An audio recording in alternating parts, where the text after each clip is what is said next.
On the day of our wedding anniversary, I found out I was pregnant. I slipped through the rain to the private lounge where Daryl was spending the evening, wanting to surprise him. Outside the door, through the gap left ajar, I heard him talking with his friends about a surprise he had planned for our wedding. Josephine still has no idea she's been sleeping with both of us. Every winter, I send my twin brother to take my place with her. Through the crack in the door, amid the roar of laughter, I caught sight of a man who looked almost identical to Daryl. Imagine the look on her face at the wedding when she sees that video of my brother on top of her. I clutched the pregnancy test results in my hand, ready to storm in and demand to know why he'd done this to me. But then I heard Daryl's voice again. Sarah's career has taken off. Josephine served her purpose. Sure, she lost her family and her career because of me, but I gave her a few good years of the high life. I'd say we're even. The casual indifference in his tone sent ice through my veins. A man who had done everything in his power to hurt me for the sake of another woman. I was done with him. And everything he had stolen from me, I would take back, every last piece.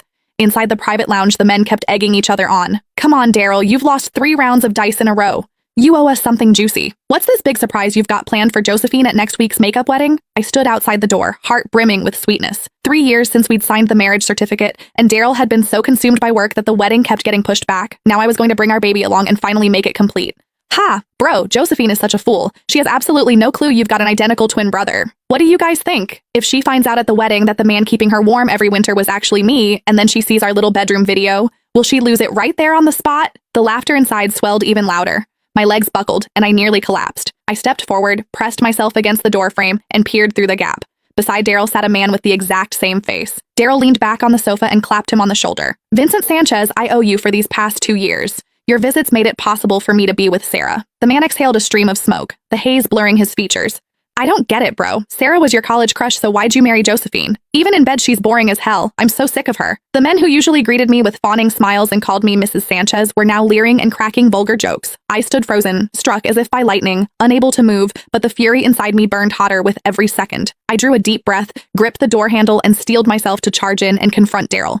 Then the words from inside stopped me dead. I was only ever with her for Sarah's sake. At the sound of that name, my fingers tightened around the pregnancy report until the paper crumpled. There was a tenderness in Daryl's voice I had never once heard before. Sarah went abroad right after college to chase her dream of becoming a jewelry designer. By the time I wanted to go find her, she'd gotten married. Later, when the international jewelry design competition came around, Sarah was so anxious about Josephine entering the same contest that she couldn't sleep.